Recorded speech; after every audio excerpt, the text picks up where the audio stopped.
Philippines. And then we got out to sea a little ways and they turned us around. And then we caught up with this task force.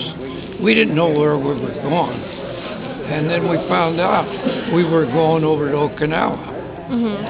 And we escorted the troops over there. We fired on the beach. And then they immediately moved us up to #1 picket station.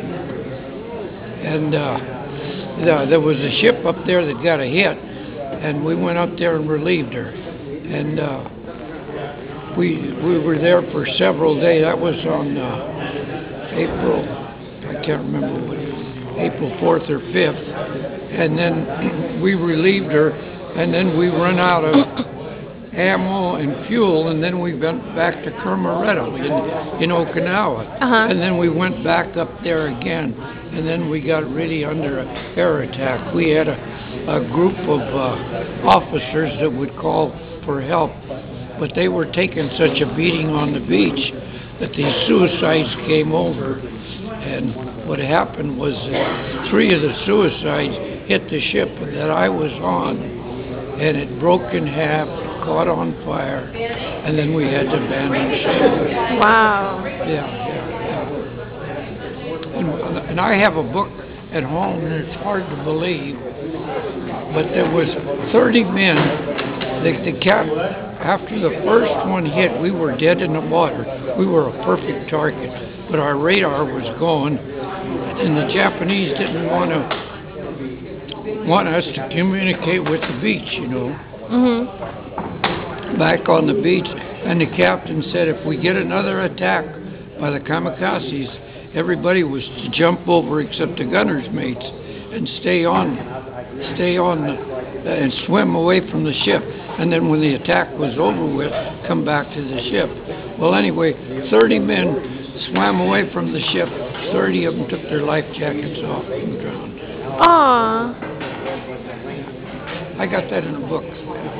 Wow. Wow. I was a gun captain aboard the ship on the 40 millimeter, but the gun got disabled and targets were too fast coming in. There was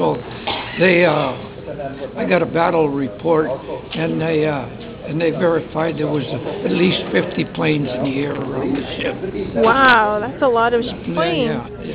So what happened the time when one of the ships had sent out the starburst? Oh, that was on Iwo Jima. We were firing on the beach there, and down in the handling room they called for the ammunition, and they happened to have. And we were firing at night, and they so happened to put one of the star shells in the hoist, and then it went up to the gun mount, and it was loaded and fired. And it lit up the whole beach there. And then, the gun captain on that gun, that 5-inch 38, thought he was going to get in trouble. And then the word came from the beach, keep them on coming. We can see the enemy now. Wow. Yeah. So they ended up saving some lives. And, right. Yep, it did. Yeah. Wow, that's a lot of... That's the ship out there in the lobby. That's the one I was on. Oh, is it? The one right out here? And the names up there are the dead that killed in action. Oh, okay. Yeah. All right.